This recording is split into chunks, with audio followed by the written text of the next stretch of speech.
नमस्कार दोस्तों, स्वागत है आपका इस चैनल में राष्ट्रीय एकेडमी सोढौरा के अंदर।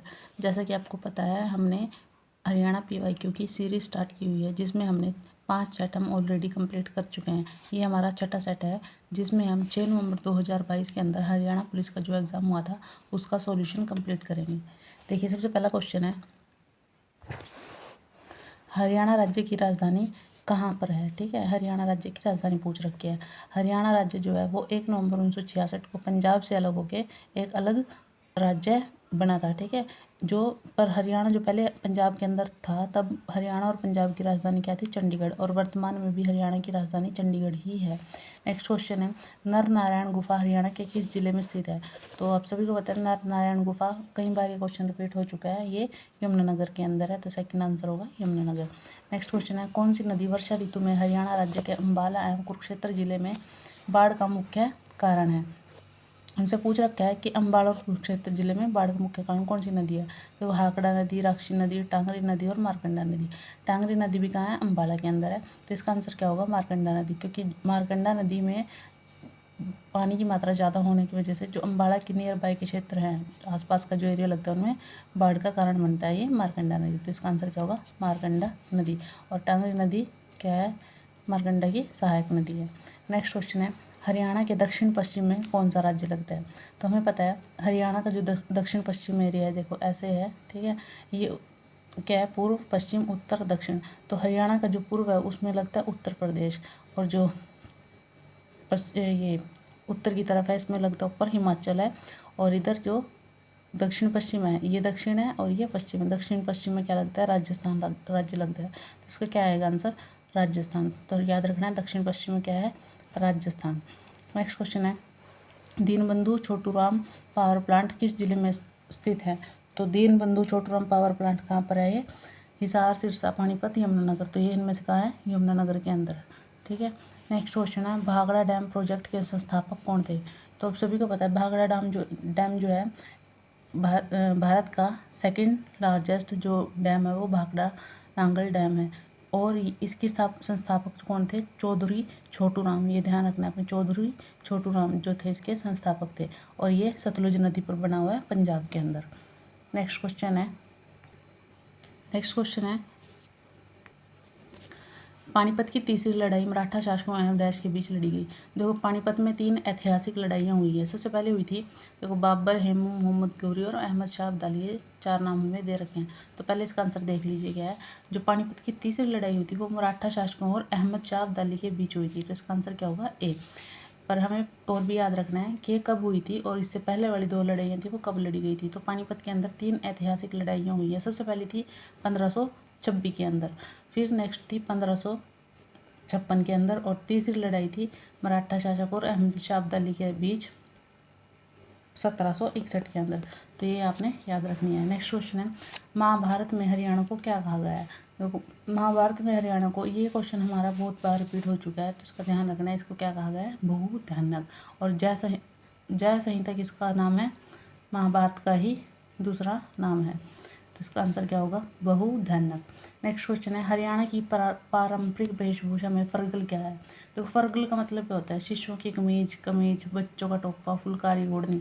फरगल नाम का जो चीज़ है उसको क्या बोलते हैं, बच्चों की टोपी होती है, या फिर बच्चों का टोपी, ये भी बोल सकते हैं। तो इसका आंसर क्या होगा, सी। नेक्स्ट क्वेश्चन है, निम्नलिखित में कौन सा हरियाणा की महिलाओं का पारंपरिक परिधान है जो दुल्हन को विवाह के समय दिया जाता है। देखो, दुल्हन को जो विवाह के समय दिया जाता है, सभी को पता है, हरियाणा के रहने वाले हैं जो, क्या बोलते हैं उसको, दिमच। ठीक है, ये क्वेश्चन कई बार रिपीट हो चुका है पेपर के अंदर, तो इसको ध्यान रखना है, दिमच बोलते हैं उसको। नेक्स्ट क्वेश्चन है, निम्नलिखित में 2020 में आयोजित 34वें सूरजकुंड अंतर्राष्ट्रीय शिल्प मेला फरीदाबाद की थीम स्टेट कौन था। देखो, अगर 2020 की बात करें, ये एग्जाम हुआ था 2022 के अंदर, तो इसमें पूछ रखा है 2020 का, तो इसमें कौन थी थीम स्टेट, हिमाचल प्रदेश। और सूरजकुंड का जो मेला है वो फरवरी में लगता है फरीदाबाद के अंदर। अब अगर हम अब की बात करें, अब 2025 है। देखो, जो एग्ज़ाम में पीछे एग्ज़ाम में क्वेश्चन पूछ रखे हैं उन्हीं से रिलेटेड अब आने वाले एग्ज़ाम में क्वेश्चन पूछे जाएंगे। पर अब ये जैसे उस टाइम 2022 में होता है, ये करंट अफेयर के नाम से देख लो या जैसे भी देख लो, तो ये एग्ज़ाम में पूछा गया था। अगर हम अब की बात करें 2025 की, तो हमें 2024 का पूछ सकता है। तो 2024 के अंदर जो सूरजकुंड का मेला था उसके जो थीम स्टेट थे वो मध्य प्रदेश और ओडिशा राज्य थे। और ये क्वेश्चन 2025 के अंदर जो CBT का जुलाई के अंदर एग्ज़ाम हुआ है उसमें क्वेश्चन पूछा हुआ था 2024 में सूरजकुंड का थीम स्टेट कौन था, तो ओडिशा ऑप्शन में दिया हुआ था। तो हमारा आंसर क्या था? ओडिशा। तो अभी हमें याद रखना है दो राज्य थे, सॉरी, ओडिशा और मध्य प्रदेश। नेक्स्ट क्वेश्चन है, flying training centre Haryana institute of civil aviation की स्थापना हरियाणा के किस स्थान पर हुई है? देखो सबसे पहले हमें पता होना चाहिए जो ये एविएशन सेंटर हैं हरियाणा के अंदर ये टोटल 3 है। एक हिसार एविएशन के, ठीक है, और एक पिंजौर के अंदर है और एक करनाल के अंदर है। हमें ऑप्शन में देखो क्या क्या दे रखा है, गुड़गांव, भिवानी, रोहतक और पिंजौर। हमें पता है हिसार के अंदर है, पिंजौर के अंदर है और करनाल के अंदर है, पर इसमें पिंजौर दे रखा है, तो इसका आंसर क्या होगा? पिंजौर। नेक्स्ट क्वेश्चन है, हरियाणा के खिलाड़ी हरविंदर सिंह किस खेल से संबंधित है? जो हरियाणा के खिलाड़ी है हरविंदर सिंह वो एक पैरा खिलाड़ी है, ठीक है, और ये आर्चरी तीर अंदाजी से संबंधित है। नेक्स्ट है, एक और आपको पैरा एथलीट का नाम बताना है जो तीरंदाजी से या आर्चरी से संबंधित है, ये आपने कमेंट करना है उनका नाम, वो हरियाणा से ही है और लेडीज़ हैं, ठीक है। नेक्स्ट क्वेश्चन है, चिंकारा प्रजनन केंद्र हरियाणा में कहाँ स्थित है? देखो सबसे पहले पता होना चाहिए चिंकारा, मोरनी, पंचकुला, हिसार, पिपली, कुरुक्षेत्र, कैरू, भिवानी। तो चिंकारा प्रजनन केंद्र जो है वो कैरू, भिवानी के अंदर स्थित है। हमारे जो भारत है उसके अंदर 4 प्रजनन केंद्र है मुख्य, और एक 5वां भी है, उसका मैं अभी नाम बताऊंगी आपको। देखो 4 कौन कौन से, सबसे पहले है ये चिंकारा प्रजनन केंद्र, ये कैरू भिवानी के अंदर है। दूसरा है मगरमच्छ प्रजनन केंद्र, ये भोरसंदा कुरुक्षेत्र के अंदर है। तीसरा है गिद्ध प्रजनन केंद्र, ये पंचकुला के अंदर है, पिंजौर के अंदर, ठीक है, पिंजौर पंचकुला में पड़ता है, तो पिंजौर याद रखना है। गिद्ध प्रजनन केंद्र। तीसरा है तितर प्रजनन केंद्र, वो मोरनी के अंदर है, ठीक। तो हमने 4 देख लिया कौन कौन से, चिंकारा, मगरमच्छ, गिद्ध प्रजनन केंद्र, तीतर प्रजनन केंद्र। एक है मोर और चिंकारा प्रजनन केंद्र, ये झाबुआ रेवाड़ी के अंदर है, ये आपने ध्यान रखना है। तो इसका आंसर क्या होगा? चिंकारा वाले का, कैरू भिवानी। नेक्स्ट क्वेश्चन है, हरियाणा में किस वर्ष को बालिका शिशु वर्ष के रूप में घोषित किया गया है? तो बालिका शिशु वर्ष 2006 को मनाया गया था, ठीक है, तो इसको हरियाणा सरकार ने बालिका शिशु वर्ष के रूप में मनाया था। ऐसे ही हमें 2-3 और याद रखने हैं। 2010 को ऊर्जा वर्ष के रूप में मनाया था हरियाणा सरकार ने, और 2013 को उद्योग और रोजगार के वर्ष के रूप में मनाया गया था। ऐसे ही 2023 जो था उसको अंत्योदय आरोग्य वर्ष के रूप में मनाया गया था 2023 को। जो 2023 वाला है इसको पूछ सकते हैं। और ऐसे ही अब जो 2025 चल रहा है इसको संयुक्त राष्ट्र ने अंतर्राष्ट्रीय सहकारिता दिवस के रूप में घोषित किया है, ठीक है, अंतर्राष्ट्रीय सहकारिता वर्ष के रूप में घोषित किया 2025 को। तो ये आपने याद रखना है। इसमें बालिका वर्ष पूछा होता तो ये कब था? 2006। नेक्स्ट है, जटायु संरक्षण प्रजनन केंद्र की स्थापना कब हुई? इससे पहले गिद्ध देखभाल केंद्र के रूप में जाना जाता था। तो ये कब हुई? 2001 के अंदर, ठीक है, इसका आंसर क्या है? 2001। नेक्स्ट क्वेश्चन है, किस वर्ष में हरियाणा विधानसभा की सीटों की संख्या को बढ़ाकर 90 कर दिया गया? देखो आप सभी को पता है हरियाणा के अंदर विधानसभा की 90 सीटें हैं, राज्यसभा की 5 सीटें हैं और लोकसभा की 10 सीटें हैं। पर जब हरियाणा राज्य बना था 1 नवंबर 1966 को, जो ये विधानसभा की सीटें थी उस टाइम 58 सीट थी टोटल विधानसभा के अंदर। फिर इसमें 2 बार बढ़ोतरी हुई है, एक हुई है 1967 के अंदर, तब बढ़ी थी, तब 58 से बढ़ के 81 हो गई थी। फिर उसके बाद 81 से 90 कब हुई? 1977 में। तो इसका आंसर क्या होगा? 1977। तो 2 याद रखने हैं आपने सन, एक तो 1966 था जब 58 सीटें थी, फिर 66 से 67 के अंदर अगले साल ही नेक्स्ट ईयर 81 हुई, 81 से फिर 9 और बढ़ी 77 के अंदर 10 साल बाद तो 90 होगी। तो ये आपने याद रखना है। नेक्स्ट क्वेश्चन है, देखो नेक्स्ट क्वेश्चन है, प्रशासनिक राज्योत्सव के उद्देश्य से हरियाणा राज्य को कितने भागों में बांटा गया है? सभी देखो, प्रशासनिक राज्योत्सव का मतलब है हरियाणा के अंदर कितने मंडल हैं। तो हरियाणा के अंदर आप सभी को पता है 6 मंडल हैं। कौन कौन से? अम्बाड़ा, फरीदाबाद, गुड़गांव और हिसार, रोहतक और करनाल। तो हरियाणा के अंदर कितने? 6 मंडल है, तो इसका आंसर क्या आएगा 6। नेक्स्ट क्वेश्चन है महाभारत का युद्ध हरियाणा के किस क्षेत्र में हुआ था? तो सभी को पता है महाभारत का जो युद्ध है वो 18 दिन चला था। कहाँ? कुरुक्षेत्र के अंदर, जहाँ श्री कृष्ण ने अर्जुन को गीता का उपदेश दिया था। नेक्स्ट क्वेश्चन है भारतीय जनगणना 2011 के अनुसार जनसंख्या की दृष्टि से हरियाणा भारत का सबसे बड़ा राज्य है। तो ये कौन सा राज्य है? 18वां राज्य है जो जनसंख्या की दृष्टि से भारत का सबसे बड़ा राज्य है। कौन से नंबर पे? 18वें नंबर पे। नेक्स्ट क्वेश्चन है हरियाणवी लोकोक्ति तावड़ा से बावला का अर्थ है। देखो तावड़ा से बावला का ये हमारी क्या दे रखे है? लोकोक्ति दे रखी है। इसका मतलब बताना। देखो स्वार्थी लोग दूसरों की परवाह नहीं करते, उतावले आदमी का विवेक शून्य हो जाना, महत्वपूर्ण कार्यों की अनुपस्थिति में महत्वहीन कार्य करना, अच्छाई की तुलना में बुराई तेजी से फैलती है। तो ये कोई सा भी इनमें से मैच नहीं कर रहा, तो इसका क्या होगा? तावड़ा से बावड़ा। उतावले आदमी का विवेक शून्य हो जाना मतलब तावड़ा से बावला हो जाना, पागल हो जाना जल्दी ही, मतलब उतावले आदमी का विवेक शून्य हो जाता है। तो इसका आंसर क्या होगा? बी। नेक्स्ट क्वेश्चन है निम्नलिखित में से किस खिलाड़ी ने राष्ट्रमंडल खेल में 2018 में कुश्ती में कांस्य पदक जीता? तो 2018 के अंदर कुश्ती में कांस्य पदक किसने जीता था? बबीता फोगाट ने। ये कहाँ की रहने वाली है? जो गीता और बबीता फोगाट है दोनों बहनें हैं, इनके ऊपर एक फिल्म भी बन चुकी है, दंगल फिल्म, और ये बलाली गांव की रहने वाली हैं। नेक्स्ट क्वेश्चन है हरियाणा में, और जो बबीता फोगाट अभी है राजनीति में भी आ चुकी है। नेक्स्ट क्वेश्चन है हरियाणा से संबंधित निम्नलिखित खिलाड़ियों में से किसने टोक्यो 2020 पैरालंपिक में स्वर्ण पदक प्राप्त किया?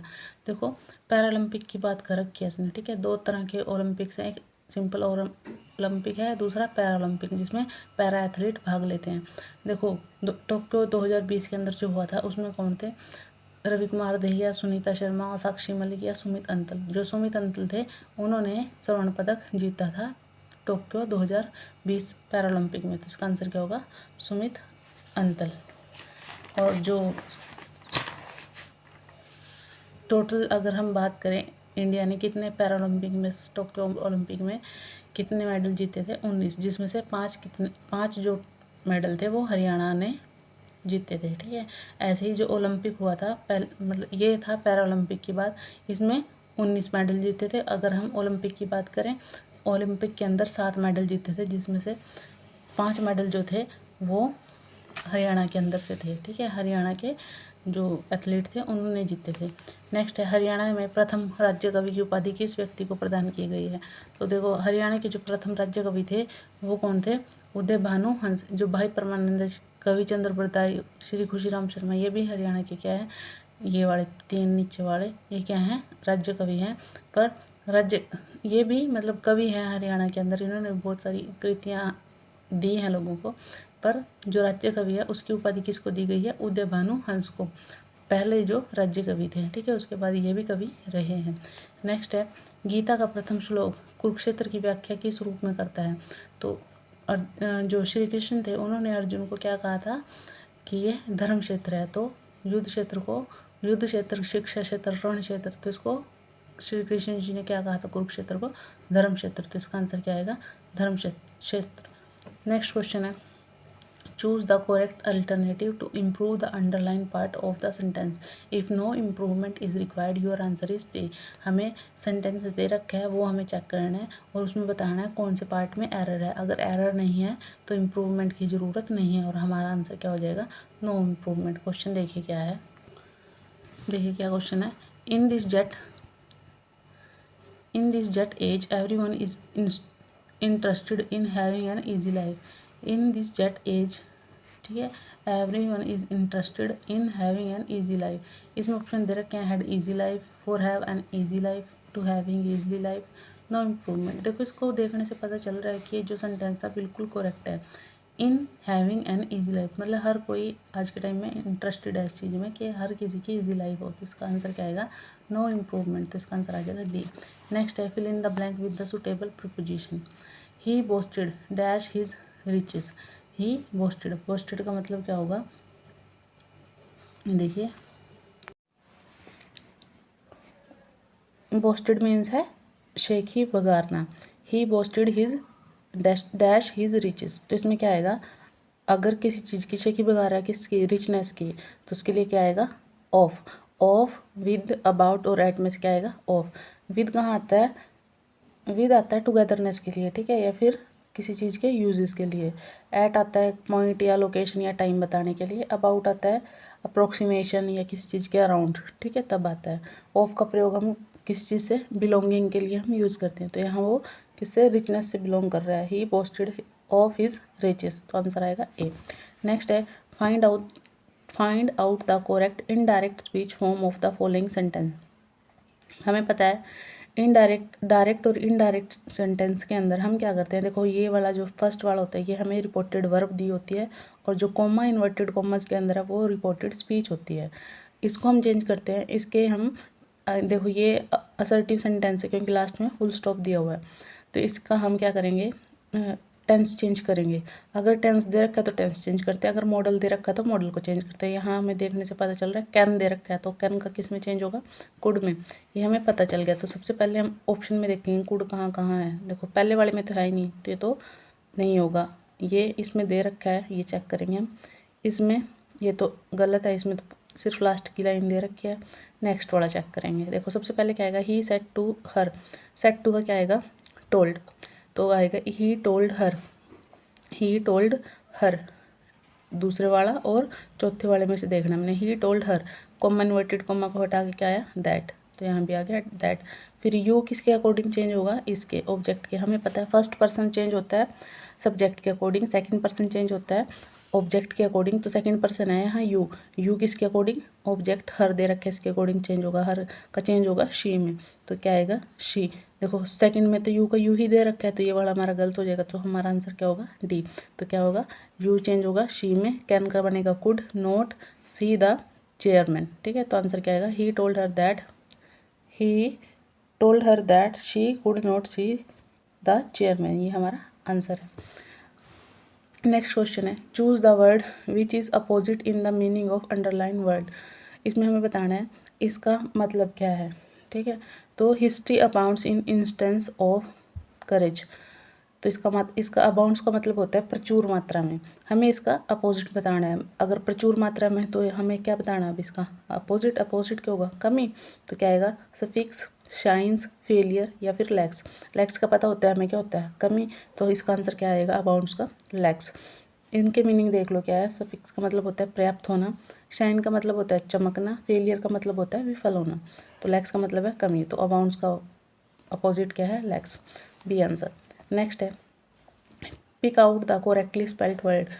इसमें से हमें करेक्टली स्पेल्ड वर्ड बताना है, तो इसमें से क्या होगा? IMMACULATE, ये भी गलत है, ये भी गलत है, ये भी गलत है, तो ये क्या आएगा? इमैक्युलेट। इमैक्युलेट का मतलब होता है निर्मल या फिर बेदाग, ए आंसर। नेक्स्ट है pick out the wrongly spelled word. हमें रॉन्गली स्पेल्ड वर्ड बताना है। देखो, प्रिफ्रेंस, ये देखने से पता चल रहा है प्रिफ्रेंस RANCE आना चाहिए था, पर यहाँ क्या है? सॉरी, प्रिफ्रेंस, ये सही है प्रिफ्रेंस।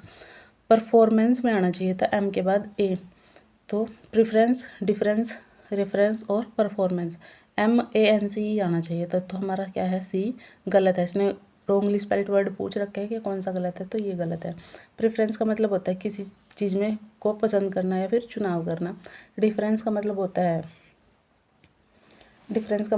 है अलग, ठीक है। और परफॉर्मेंस का मतलब होता है प्रदर्शन करना किसी चीज़ का, ठीक है। परफॉर्मेंस का मीनिंग क्या होगा? प्रदर्शन करना, तो इसका आंसर क्या होगा? सी। नेक्स्ट है 32 question pick out the antonym of the underline word in the following sentence. इसमें हमें अंडरलाइन वर्ड का क्या बताना है? एंटोनिम बताना है, मतलब इसका अपोजिट वर्ड बताना है। आई सा हर सिटिंग मोशनलेस इन हर चेयर। मोशनलेस का मतलब होता है विदाउट मोशन के, मतलब स्थिर अवस्था में, तो इसका बताना है हमें क्या आएगा? लेजली, बेंडिंग, नेगेटिवली या लाइवली, तो इसका आंसर आएगा लाइवली। मोशनलेस स्थिर अवस्था में, और ये लाइवली जीवंत होता है। बेंडिंग मोड़ना, नेगेटिव का नेगेटिवली का नेगेटिव, और लेजली का आलसी, तो इसका आंसर क्या आएगा? डी। नेक्स्ट है pick out the synonym of underline word in the following sentence. जैसे इसमें हमने एंटोनिम बताया था, इसमें सिनोनिम बताना है रेस्ट का।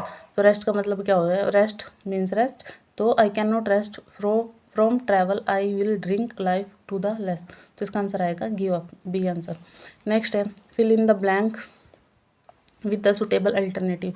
इसमें हमें अल्टरनेटिव बताना है कि कौन सा सेट बैठेगा सेंटेंस के अंदर। He wanted to swim in the pool, तो इसका आंसर क्या आएगा? C, to swim. He wanted to swim in the pool. Next question है, in this question there is a passage consisting of 6 sentences. The first and 6th sentence are given in the beginning and labeled as S1 and S6 respectively. The middle 4 sentences have been jumbled up. These are labeled as PQRS. You are required to find the proper order of 4 sentences. हमें क्या दे रखा है? देखो S1 और S6, ठीक है, S1 और S6 sentence दे रखे, पहला और लास्ट वाला, उनके बीच में ये 4 सेंटेंस है PQRS, इनको हमें जंबल करके लिखना है। ये क्वेश्चन आप सबके लिए है, ये आपने ट्राई करना है और इसका मुझे आंसर कमेंट करना है। चेक करिए।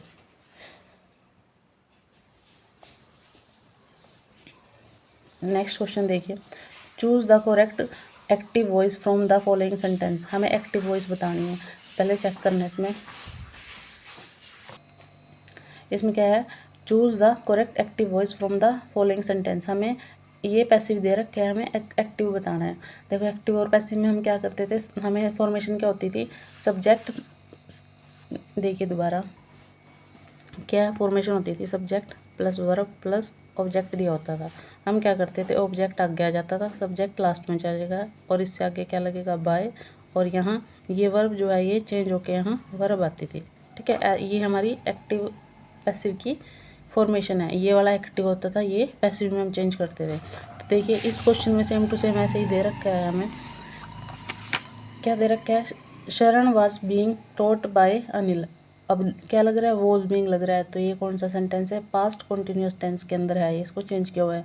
हमने पता है जब भी हमें पास्ट कॉन्टिन्यूस टेंस दिया हो या प्रेजेंट कॉन्टिन्यूस टेंस दिया हो फर्स्ट फॉर्म के साथ आईएनजी वाला, तो उसमें बीइंग लगता है और कोई चेंज नहीं होता।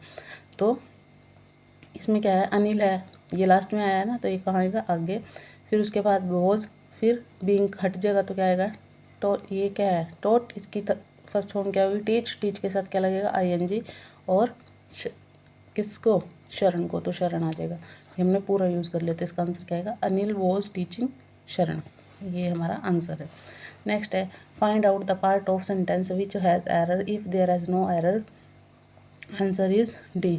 इसमें हमें बताना है कि कौन से में एरर है, कौन से में नहीं है। तो क्या है? Some man are born great. कुछ मैन जो है वो great, born great. Some achieve a greatness and some had greatness thrust upon them. और क्या कुछ क्या करते हैं उनके ऊपर? Thrust, greatness thrust upon them. देखो ये पूरा सेंटेंस जो है ना, ये किस में दे रखा है? प्रेजेंट टेंस में दे रखा है, पर इसमें ये क्या यूज़ कर रखा है? इसमें सम हैड, तो यहाँ सम हैड की जगह क्या यूज़ होना चाहिए था? सम हैव होना चाहिए था, ठीक है। हैव ग्रेटनेस, तो इसका आंसर क्या होगा? सी। नेक्स्ट है 38 to 40 तक। Read the following passage and answer the following question. इसमें ये एक पैसेज दे रखे हैं और उसके 3 क्वेश्चन दे रखे हैं जिनको हमें आंसर करना है। ये आपके लिए आप अच्छे से देख लो इसको और इसमें आंसर कमेंट करने हैं, ठीक है। पढ़ लो एक बार। If I had been asked in my early youth whether I prefer to have dealing only with man or only with books, my answer would certainly have been in favor of books. In later years, this has become less and less the case. Note that I have had so much better experience with man than with books. On the contrary, delightful books even more come my way more often than purely delightful men. But the many bad experiences with men have nourished the meadow of my life as the novel's book could not do. इसमें question है पहला, which one of the following sentence best reflect the main argument of the passage. There are more purely delightful man than purely delightful books. It is the experience with other human beings that nourish one's life and not necessarily books. Next इसके 2 option ये दे रखे हैं और 39 question देख लो आप।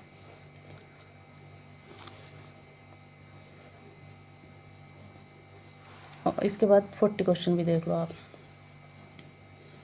इन तीनों के आपने इस पैसेज से चेक करके बताने हैं, ठीक है। ये पैसेज के जो क्वेश्चन है वो हर कोई कर सकता है, इसलिए मैं इनके ऊपर ज़्यादा टाइम नहीं खराब कर रही हूँ, इसलिए आप खुद करने हैं। ये 3 क्वेश्चन आपने 38 to 40 तक। नेक्स्ट क्वेश्चन देखो, अब हमारा हिंदी का पोर्शन स्टार्ट हो चुका है। अब 41 क्वेश्चन देखेंगे।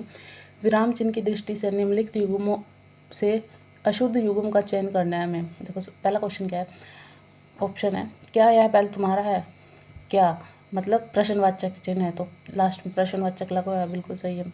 माँ ने पुकारा थोड़ा पानी दे दो, ये योजक चिन्ह। अगला देखते हैं, इतना गहरा तालाब, अब देखो विस्मयादिबोधक का निशान लगा हुआ है तो विस्मयादिबोधक चिन्ह। पहाड़ों पर बर्फ गिर रही है, पूर्ण विराम, ये भी सही है। देखो हमें जो अलग लगा वो क्या है, माँ ने पुकारा थोड़ा पानी दे दो, योजक चिन्ह। ये योजक चिन्ह नहीं है यहाँ। योजक चिन्ह कैसे होता है, ऐसे होता है ना, ये वाला जो हम यूज़ करते हैं उसको योजक चिन्ह बोलते हैं। तो इसमें आंसर क्या होगा, इसमें अशुद्ध युग्म पूछ रखा था तो इसका आंसर क्या होगा, बी।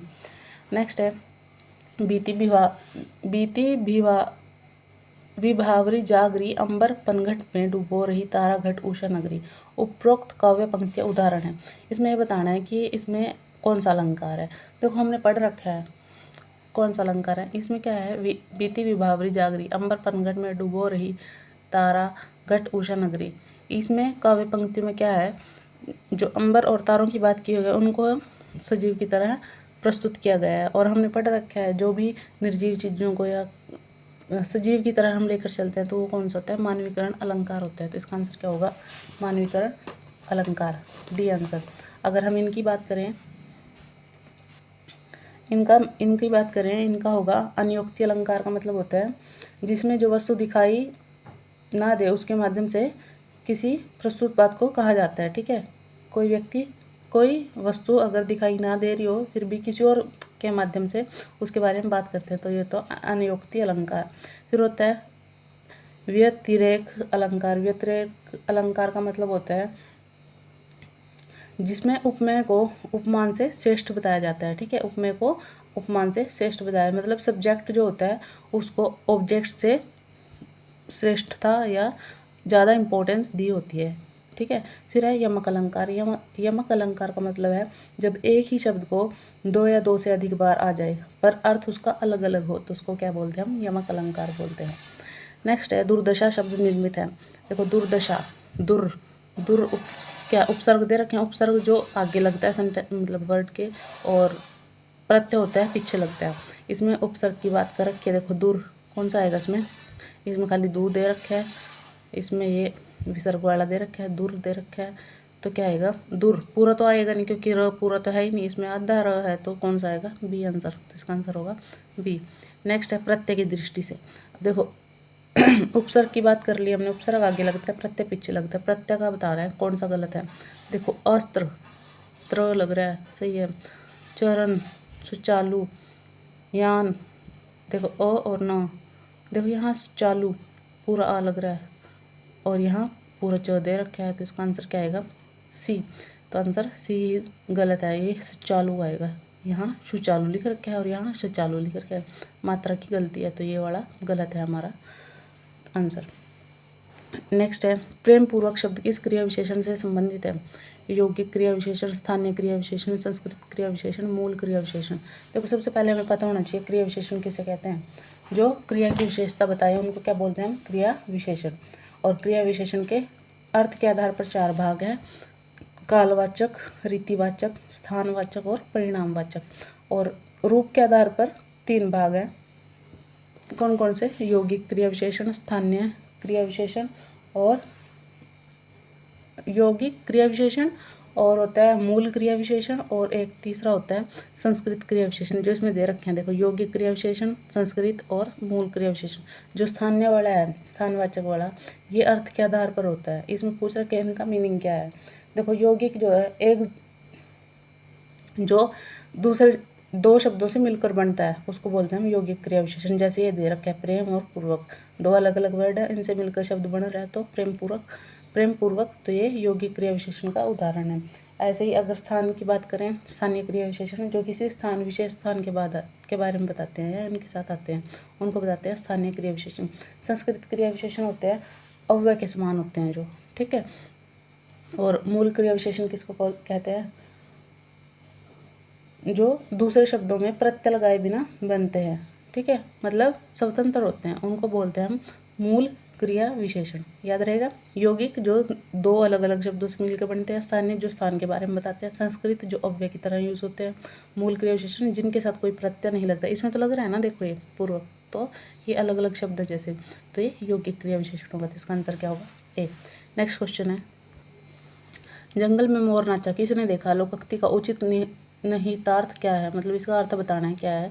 तो इसका मतलब होता है गुण के प्रदर्शन के लिए उचित स्थान का चुनाव कर आवश्यक है। मान इसमें ही देख लो, जंगल में मोर नाचा किसने देखा? अब वो जंगल में नाच रहा मोर किसी ने देखा थोड़ी है।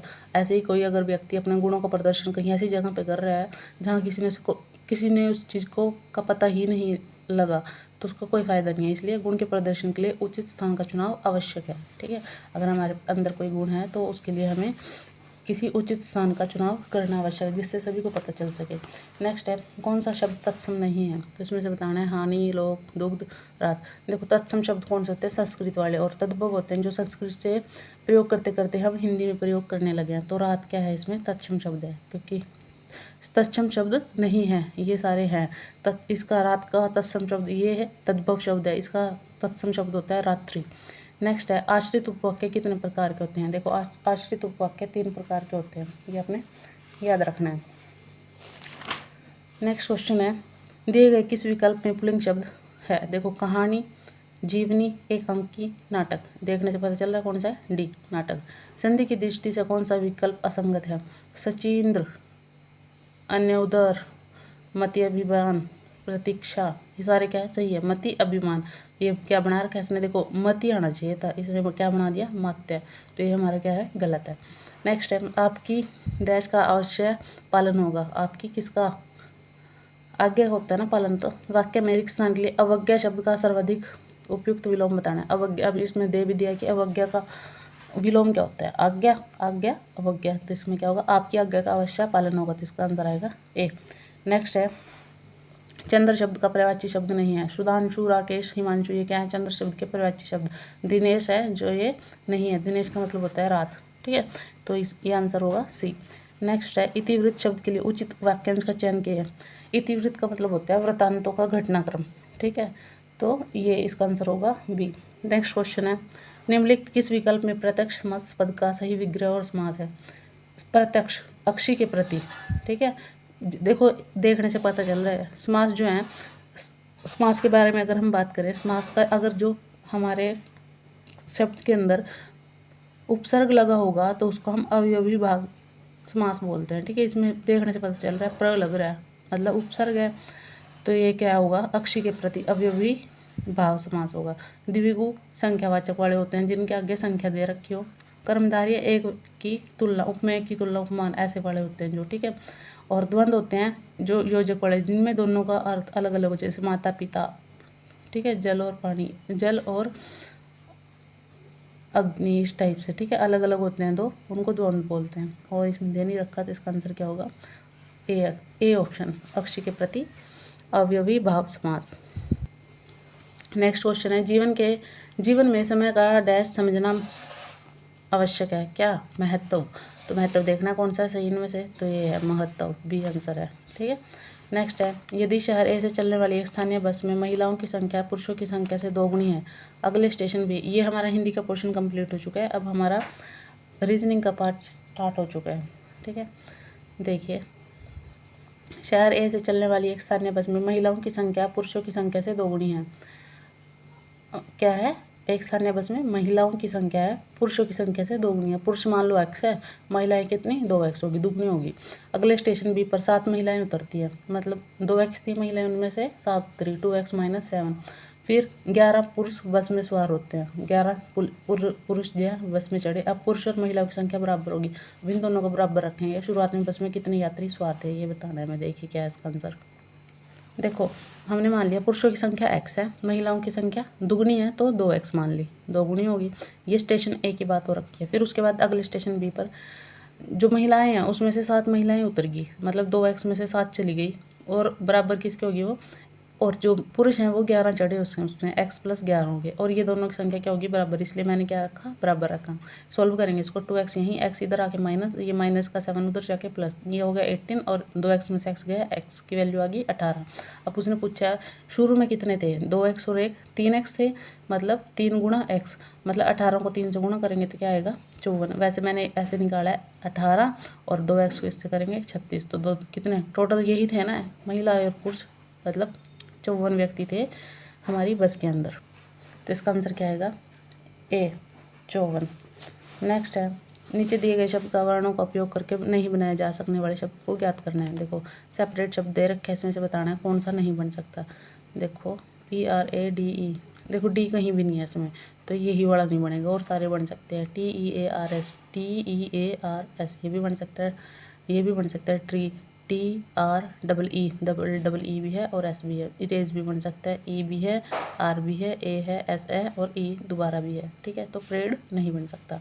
नेक्स्ट क्वेश्चन है, निम्नलिखित सारणी में संख्याओं को उनके वर्णकूट दिए गए हैं, ये दे रखे हैं, आपको ज्ञात करना है। नीचे गए समूह 86 37 का सही कूट बताना है। देखो 86 YP आएगा, ठीक है, और 37 का क्या आएगा KE, YP KE, ढूंढ लो इसमें YP KE, तो क्या दे रखा है, ये दे रखा है YP KE, तो आंसर आएगा D।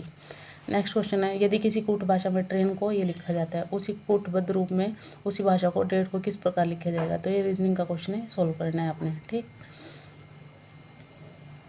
देखो STQRZAHIMN अपोजिट दे रखे हैं, तो इनसे पिछले वाले देख लो। इसका क्या आएगा C, इसका क्या आएगा Z, CZ PQRSST, CZS और D, तो इसका आंसर क्या आएगा D आंसर आएगा इसका। ठीक है, अपोजिट दे रखे हैं, इसके अगले वाला, फिर इसके अगले वाला, फिर इसके अगले वाला, ऐसे ही ध्यान है ऊपर वाले में भी, तो इसका आंसर क्या आएगा D। नेक्स्ट क्वेश्चन है, निम्नलिखित में कौन सा पद भिन्न है, इसमें हमें बताना है कौन सा पद हमारा भिन्न है इन चारों में।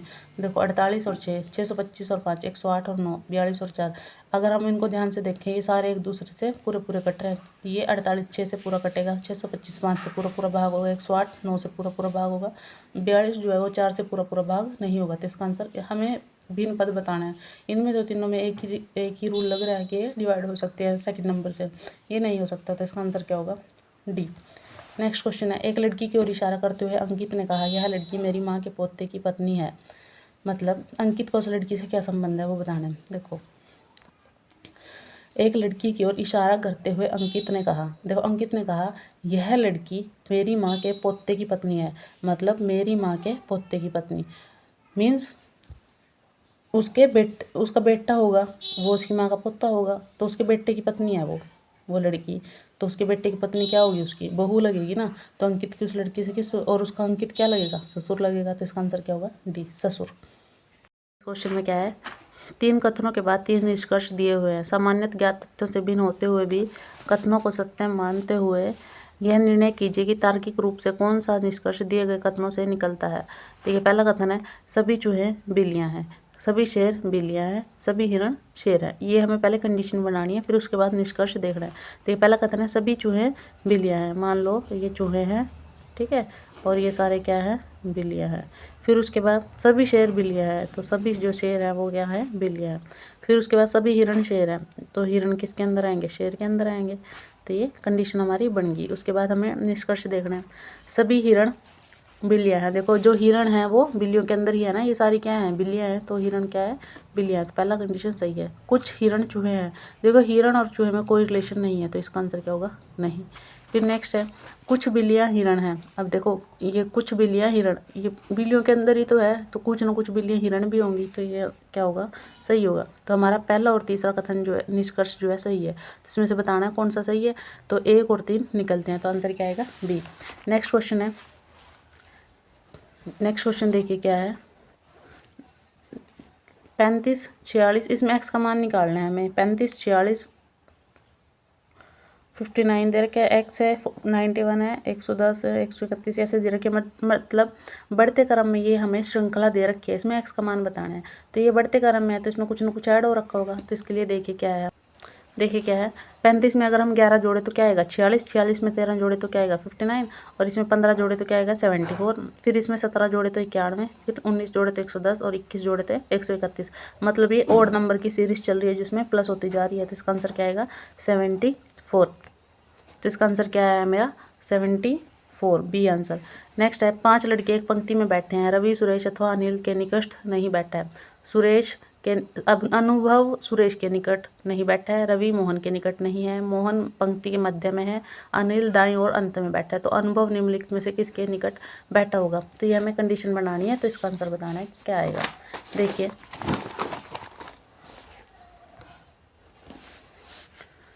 सबसे पहले हम कंडीशन बनाएंगे ये वाली ऐसे। इसने सबसे पहले बताया है एक मोहन पंक्ति के मध्य में बैठा है, मतलब यहाँ क्या है मोहन बैठा है, ठीक है। उसके बाद अनिल दाईं ओर अंत में बैठा है, जो अनिल है वो दाईं ओर, मतलब दाईं ओर कौन सा होगा ये, और ये बाईं ओर होगा, तो दाईं ओर अनिल बैठा है, मैंने लिख लिया अनिल बैठा है। उसके बाद क्या दे रखा है इसने, जो रवि है सुरेश तथा अनिल के निकट नहीं बैठा है। जो रवि है वो सुरेश और अनिल के पास नहीं बैठा, मतलब अनिल के पास नहीं बैठा, मतलब यहाँ रवि नहीं आ सकता, ठीक है, इधर आएगा इन दोनों में से कहीं ना कहीं। उसके बाद अनुभव सुरेश के निकट नहीं बैठा, रवि मोहन के निकट बैठा है। रवि जो है मोहन के निकट बैठा है, तो रवि यहाँ तो आ नहीं सकता, तो इधर आएगा, तो यहाँ आ जाएगा रवि, ठीक। उसके बाद क्या बताया था उसने, रवि सुरेश के और अनिल के निकट नहीं बैठा, मतलब यहाँ सुरेश नहीं आ सकता क्योंकि यहाँ रवि बैठा है, तो सुरेश कहाँ आएगा, यहाँ आएगा सुरेश। और एक कौन बचा अनुभव, तो वो यहाँ आ जाएगा, ठीक। अब इसने क्वेश्चन में क्या पूछ रखा है, अनुभव निम्नलिखित में से किसके निकट बैठा है। तो अनुभव इन सारा में से किसके पास बैठा है, रवि के पास बैठा है, तो इसका आंसर क्या आएगा ए। तो आंसर आएगा ए, ठीक है। किसके पास बैठा है, रवि के पास बैठा है अनुभव, तो आंसर आएगा ए। ये एक बार दोबारा पढ़ लेना आप और आपके समझ आ जाएगा। नेक्स्ट है, आप एक देश के वित्त मंत्री हैं, देश की अर्थव्यवस्था में मंदी छाई हुई है, आप कौन सा बेहतर कदम उठाएंगे। तो हम अगर देश के वित्त मंत्री हैं आप, तो आप सबसे पहले कौन सा कदम उठाएंगे, इन 4 ऑप्शन में से हमें चेक करना है। देखो, अंतर्राष्ट्रीय एजेंसियों से धन लेने का प्रयत्न करेंगे। सेकेंड है, देश की अर्थव्यवस्था में वृद्धि करने के लिए अच्छी वित्तीय नीतियाँ लागू करेंगे। लोगों का ध्यान अन्य मुद्दों की ओर मोड़ेंगे। अन्य देशों से धन उधार लेने का प्रयत्न करेंगे। देखो सबसे बेस्ट जो ऑप्शन है वो कौन सा है, देश की अर्थव्यवस्था में वृद्धि करने के लिए अच्छी वित्तीय नीतियाँ लागू करेंगे, तो इसका आंसर क्या आएगा बी। धन लेना बात की बात है, लोगों को ध्यान और मुद्दों की तरफ मोड़ना ये भी गलत बात है, धन उधार लेना ये भी गलत है, तो हमारा आंसर कौन सा होगा, बिल्कुल सही बी आंसर हो जाएगा। देश की अर्थव्यवस्था में वृद्धि के लिए अच्छी वित्तीय नीतियाँ लागू करेंगे। नेक्स्ट है, निम्नलिखित श्रृंखला में पूरी करने के लिए इनमें विकल्प बताने क्या क्या होंगे। तो देखो 0, 2, 6 यहाँ क्वेश्चन मार्क है, 20, 30, 42, देखो यहाँ से पता चल रहा है 10 जुड़ रहे हैं, फिर 12 जुड़ रहे हैं, ऐसे इधर देखेंगे 2 जुड़ रहे हैं, फिर 4 जुड़ रहे हैं, तो ये श्रृंखला चलेगी। पहले 2 जोड़ेंगे, 0 और 2, 2, 2 में 4 जोड़े 6, 6 में 6 जोड़े 12, फिर 12 में 8 जोड़े 20, 20 में 10 जोड़े 30, 30 में 12 जोड़े 42, 12 में 14 जोड़े 56, 56 में 16 जोड़े 72, 72 में 18 जोड़े 90। तो हमारा आंसर क्या आएगा 12 और 56, बी आंसर आ जाएगा, ठीक है। 2 2 का इसमें प्लस हो रखे हैं। नेक्स्ट है, निम्नलिखित में भिन्न पद ज्ञात कीजिए। तो देखो इसमें बताना है भिन्न पद कौन सा होगा। देखो सबसे पहले संगीतकार गाना, किसान हल, श्रमिक फावड़ा, बढ़ई आग। तो संगीतकार क्या करता है, गाना गाता है, किसान क्या करता है, हल चलाता है, श्रमिक क्या करता है, फावड़ा चलाता है, बढ़ई आग। तो ये गलत है, तो इसका क्या आएगा आंसर डी। नेक्स्ट क्वेश्चन है, उस विकल्प को चुनिए जो तीसरे पद से उसी प्रकार संबंधित है जिस प्रकार दूसरा पद संबंधित है पहले से। देखो 12, 12 6 72 होता है, पर 6 चिकम 36, ये इसमें ऑप्शन नहीं दिया हुआ, तो हम क्या करेंगे दूसरा रूल लगाएंगे। देखो 12 का अगर मैं स्केयर करूँ तो क्या आएगा 144, 144 को 2 से भाग करूँ तो क्या आएगा 72, ऐसे 6 का स्केयर करेंगे तो 36 आएगा, 36 को 2 से भाग देंगे तो क्या आएगा 18। तो ये वाला रूल हमारे इसके अंदर अप्लीकेबल है, तो हम इसका आंसर क्या आएगा 18। नेक्स्ट है, उस विकल्प को चुनिए जो तीसरे पद से उसी प्रकार संबंधित है जिस प्रकार से दूसरा पद संबंधित है। इसमें बताना है, देखो MMA है तो अपोजिट कर दिया, ये कैपिटल में आ गया, ये स्मॉल में आ गया, AMM। ऐसे PPR है तो क्या आएगा, कैपिटल R, कैपिटल P और ये P स्मॉल हो जाएगा, तो इसका आंसर आएगा A। नेक्स्ट है, ऐसी संख्या का संयोजन का चयन कीजिए जिसके अनुसार अक्षरों को व्यवस्थित किए जाने से सार्थक शब्द बनाया जा सके। ये क्वेश्चन आपने ट्राई करना है। इसमें 4 ऑप्शन दे रखे हैं, इनको अरेंज करना है और बताना है जो एक सही संयोजन का मतलब अक्षर बनेगा, सार्थक शब्द बनेगा, वो आपने बताना है और कमेंट करना है। नेक्स्ट है, उस सॉफ्टवेयर का नाम बताइए जो कंप्यूटर सिस्टम के सही रखरखाव तथा संरूपण के लिए उपयोग होता है। देखो कंप्यूटर के संरूपण के लिए या सिस्टम को रखरखाव करने के लिए सिस्टम यूटिलाइज का हम यूज़ करते हैं, तो इसका आंसर क्या आएगा, C। फिर नेक्स्ट है, इंटरनेट बैंकिंग वेबसाइट सामान्य वर्चुअल कीबोर्ड तथा ऑनलाइन कीबोर्ड उपलब्ध करवाती हैं। देखो जब हम कोई बैंकिंग वेबसाइट से कोई पेमेंट करते हैं तब हमारे पास हमारा जो कीबोर्ड होता है फ़ोन का, हम वो नहीं यूज़ करते। ये बैंकिंग साइट्स हमें एक वर्चुअल कीबोर्ड उपलब्ध कराती है। तो वो क्यों कराती हैं, देखो इसका मतलब ये है वे प्रयोगकर्ता को सुरक्षित तरीके से पासवर्ड लिखने में सहायक है। मतलब हमारे जो पासवर्ड होते हैं बैंकिंग साइट्स के, वो लिखने में ये सुरक्षित तरीके से पासवर्ड लिखने में सहायक होता है, इसलिए ये हमें वर्चुअल कीबोर्ड उपलब्ध कराती हैं साइट्स। ये फिजिकल बोर्ड कीबोर्ड से तेज है, छोटी स्क्रीन के लिए उचित है, उपयोगकर्ता के लिए सुविधा। इन तीनों में से कोई सा ऑप्शन नहीं होगा, इसका ऑप्शन होगा A, क्योंकि ये सुरक्षित पासवर्ड लिखने में सहायक होता है। ठीक है, तो नेक्स्ट आंसर क्वेश्चन है, निम्नलिखित में कौन सा कथन ब्लॉकचेन टेक्नोलॉजी से संबंधित नहीं है। देखो ब्लॉकचेन टेक्नोलॉजी क्या है, हर एक ब्लॉक में कुछ डाटा है जिसे हेडर कहा जाता है और अन्य सभी नोड्स को दिखाई देता है। फिर है, नेटवर्क के एकल सदस्य मेंबर व्यक्ति के लिए परिवर्तन करना, डाटा में बदलाव करना संभव होता है। केवल स्वामी ही ब्लॉकचेन के निजी डाटा तक पहुंच सकता है, ये गलत है बिल्कुल। और ब्लॉक डाटा का एक सुरक्षित टुकड़ा हो सकता है। ठीक, ब्लॉक मतलब जो हमारे पास कोई जानकारी है, ठीक है, डाटा है, ब्लॉक उसका एक टुकड़ा, उस जानकारी का कोई एक छोटा सा हिस्सा, उसको हम ब्लॉक बोलते हैं। तो ये सारे 3 इसके बिल्कुल सही है, तो C ऑप्शन जो है वो बिल्कुल गलत है, इसने गलत का ही पूछ रखा है। तो केवल स्वामी ही ब्लॉकचेन के निजी डाटा तक पहुंच सकता है, ये गलत है। जिसके पास ब्लॉकचेन है, बड़ी ब्लॉकचेन का मतलब थोड़ा थोड़ा डाटा हर किसी के पास होगा। तो ये तीसरा क्या है, इसका आंसर तीसरा जो ऑप्शन है वो सही नहीं है, तो इसका आंसर क्या होगा, C। नेक्स्ट क्वेश्चन है, नेक्स्ट है, विश्व पर्यावरण दिवस वर्ष 2022 की विषय वस्तु थीम क्या थी। देखो अगर हम 2022 की बात करें, देखो अगर हम 2022 की बात करें तो ये 3 साल पहले जा चुका है। ठीक है, इसमें से समावेशी विकास, सतत विकास, ठीक है। पर अगर हम अब हमारा 2025 चल रहा है तो हम 2025 की थीम याद रखेंगे। सबसे पहले हमें पता होना चाहिए विश्व पर्यावरण दिवस किस दिन मनाया जाता है, ये 5 जून को मनाया जाता है। ठीक है, और अब की बार जो इसकी थीम थी वो थी पर्यावरण प्लास्टिक प्रदूषण का अंत। ठीक है, प्लास्टिक प्रदूषण का अंत या फिर प्लास्टिक प्रदूषण को समाप्त करना, ये विश्व पर्यावरण दिवस की 2025 की थीम थी। आपको वो याद रखनी है, वो ही आपके लिए अब के जो एग्जाम आने वाले हैं उसके लिए इम्पोर्टेंट है। नेक्स्ट है, आपातकाल की उद्घोषणा। देखो आपातकाल की उद्घोषणा अनुच्छेद 352 के अंतर्गत आती है। इसमें परिवर्तन में होने पर निम्नलिखित में से किस मूल अधिकार को निलंबित नहीं किया जा सकता। तो हमारे जो संविधान के अंदर व्यक्तिगत हमें कितने 6 मूल अधिकार दिए गए हैं, पर जब आपातकाल की घोषणा होती है तब 3 तरह के आपातकाल हैं हमारे देश के अंदर।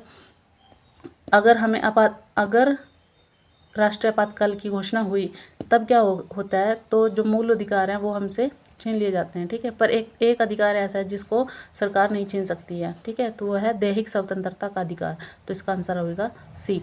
समता का अधिकार होता है समानता का अधिकार। धर्म की स्वतंत्रता मीन्स हम किसी भी धर्म को मान सकते हैं, वो अधिकार हमें प्रोवाइड कराता है हमारा संविधान। और वाक स्वतंत्रता, हमें बोलने की पूर्ण आज़ादी है, तो इनको आपने याद रखना है। नेक्स्ट है, आरक्षित निर्वाचन क्षेत्र किसे कहते हैं।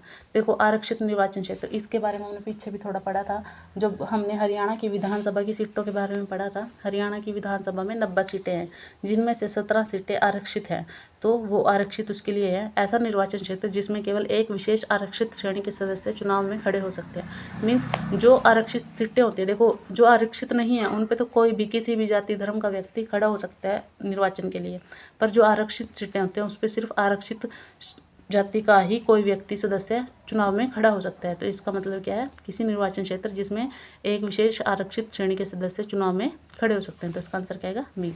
नेक्स्ट है, किसकी शिक्षाओं और संभाषणों को उनकी मृत्यु के बाद उनके शिष्यों द्वारा लिखा और त्रिपिटक के रूप में संकलित किया गया? तो ये कौन थे? महात्मा बुद्ध। जो इनके शिष्य थे उन्होंने इनकी शिक्षाओं को इसमें त्रिपिटक में संग्रहित किया है। नेक्स्ट, निम्नलिखित में कौन सी धातु मध्यम अभिक्रियाशील धातु है? तो ये होती है आयरन। ठीक है, आयरन Fe इसका लोगो है। ठीक है, तो ये आयरन अपने याद रखनी है। नेक्स्ट है, निम्नलिखित में कौन सा कथन ठोस वस्तु की अवस्था परिवर्तन के बारे में सही है? ये हमें बताना है। देखो, ठोस वस्तु की अवस्था को परिवर्तित करना है तो उसको क्या करना पड़ेगा? गलाना पड़ेगा। देखो, इसमें गलनांक के बारे में बता रखा है। गलनांक पर ऊष्मा की निरंतर आपूर्ति से ठोस का तापमान बढ़ जाता है। गलनांक पर ऊष्मा की निरंतर आपूर्ति से ठोस के तापमान पर कोई बदलाव नहीं होता। गलनांक पर ऊष्मा की निरंतर आपूर्ति ठोस की से तरल अवस्था में बदलने के लिए उपयोग हो जाती है। इसमें से बताना है कौन सा सही है। तो हमें ऑप्शन दे रखे हैं 4, बी और सी, केवल बी, केवल सी, ए और सी। तो हमें ध्यान रखना है। देखो, गलनांक किसे कहते हैं?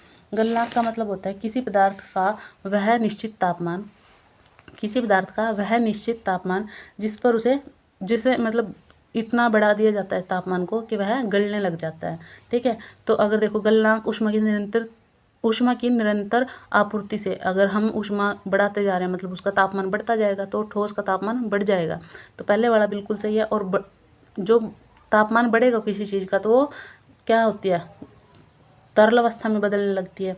जैसे मान लो लोहे को अगर हम भट्टी में जलाएं, ठीक है, तो वो थोड़ी देर में क्या पिघलना शुरू हो जाएगा।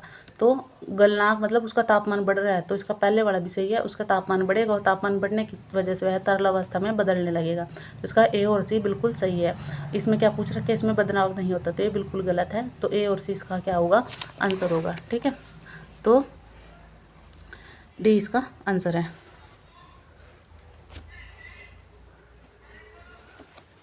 नेक्स्ट क्वेश्चन है हमारा 68वें राष्ट्रीय फिल्म पुरस्कार में किस राज्य ने सर्वाधिक फिल्म हितैषी राज्य का पुरस्कार जीता? देखो, ये किसने जीता था? मध्य प्रदेश ने। 68वें राष्ट्रीय फिल्म पुरस्कार राज्य में सर्वाधिक फिल्म हितैषी राज्य कौन सा था? मध्य प्रदेश। ये आपने याद रखना है। पर अगर हम अब की बात करें तो 71वां राष्ट्रीय फिल्म पुरस्कार अगर हम दिया गया है, अब 71वां चल रहा है। ये 2022 की बात है, अब 2025 लगा हुआ है। तो आपने याद रखना है, एक 12th फेल नाम से फिल्म आई थी IPS मनोज कुमार के ऊपर। ठीक है, जिसमें विकास दिव्यकीर्ति सर जो है उन्होंने भी थोड़ा काम किया था उस फिल्म के अंदर भी। तो वो UPSC से रिलेटेड फिल्म है 12th फेल। उस फिल्म को 71वां राष्ट्रीय फिल्म फेयर अवार्ड मिला है, याद रखना है आपने। नेक्स्ट है GUI क्या है? तो सभी को पता है, ग्राफिकल यूजर इंटरफेस को हम क्या बोलते हैं? GUI।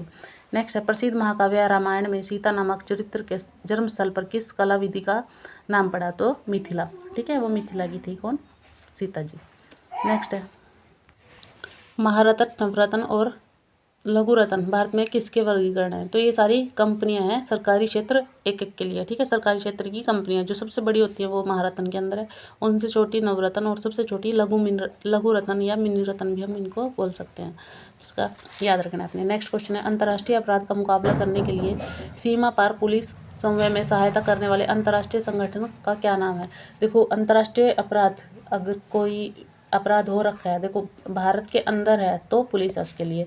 अगर सीमा पार मतलब अंतर्राष्ट्रीय अपराध की अगर कोई बात है तो उसको मुकाबला करने के लिए कौन पुलिस की सहायता करता है? वो इंटरपोल के नाम से जाना जाता है। ठीक है, आपने फिल्मों में भी देखा होगा, इंटरपोल बोलते हैं उसको, इंटरपोल। नेक्स्ट है, एंथ्रेसाइट क्या है? देखो, एंथ्रेसाइट क्या है? यह एक मुलायम और नमी की उच्च मात्रा वाले कोयले का रूप है। यह सर्वोत्तम गुण वाला कठोर कोयला है। यह वाणिज्य प्रयोग में सर्वाधिक लोकप्रिय कोयला है। यह एक निम्न श्रेणी कोटि वाला भूरा कोयला होता है। देखो, एंथ्रेसाइट एक कोयला है और ये सबसे सर्वोत्तम गुण वाला कोयला है। देखो, कोयले के 4 प्रकार हैं। सबसे पहला है एंथ्रेसाइट जो सबसे उच्च श्रेणी का है एंथ्रेसाइट। दूसरा है बिटुमिनस, यह मुख्य रूप से बिजली उत्पादन में काम आता है। तीसरा है सब बिटुमिनस, यह भी बिजली उत्पादन में काम आता है। चौथा है लिग्नेटाइट। ठीक है, यह सबसे निम्न श्रेणी का है। तो आपने याद रखना है, एंथ्रेसाइट सबसे उच्च कोटि का कोयला है और लिग्नेटाइट क्या है? सबसे निम्न श्रेणी का कोयला है। इसके बाद हमारा ये जीके का पोर्शन कंप्लीट है। अब हमारे 15 क्वेश्चन जो रह रहे हैं वो मैथ के कंप्लीट करने हैं। देखिए सबसे पहला क्वेश्चन है, एक व्यक्ति ने 6000 की वस्तुएं खरीदी तथा उनमें से आधी 10% के लाभ पर बेच दी। 6000 की खरीदी, उनमें से आधी मतलब 3000 की वस्तुएं 10% के लाभ पर बेच दी। शेष को है कितने प्रतिशत लाभ पर बेचे ताकि उसे कुल सौदे में 25% का लाभ हो। तो इसके लिए देखिए क्या है, देखो कुल कीमत मान लो 6000 की थी, तो आधी वस्तु की कीमत कितनी होगी 3000। ये 2 से डिवाइड होगा, आधी करनी है ना हमें, तो 3000 आ गई। माना एक्स शेष वस्तु का लाभ x% है। उसने क्या किया था, जो आधी वस्तुएं थी उसको 10% के लाभ पे उसने बेच दिया था, मतलब 3000 की बेची उसने 10% के लाभ पर, तो 110/100 आ गया। प्लस जो बची 3000, तो उस पर उसने कितना लाभ होगा वो बताना है हमें। तो 100 + x मतलब कितना लाभ बताना है कि कितने लाभ पे बेचे वो उसको, कि उसको टोटल 125% का लाभ हो, मतलब 25% का लाभ हो टोटल पे। तो टोटल कितनी थी 6000, उस पर 25% का लाभ मतलब 125/100। इसमें ये बताना है कि जो 3000 जो वस्तुएं की बची हैं उसमें कितना % का लाभ हो। तो इसलिए मैंने क्या मान लिया, x मान लिया। तो इसको सोल्व करेंगे तो क्या आएगा, 0 से 0 कैंसिल करके 3300, प्लस यहाँ भी 0 से 0 कैंसिल करके यहाँ 3300, प्लस 30 को x से करेंगे 30x, प्लस कैंसिल आउट करके 7500। x की वैल्यू कितनी आएगी 40%।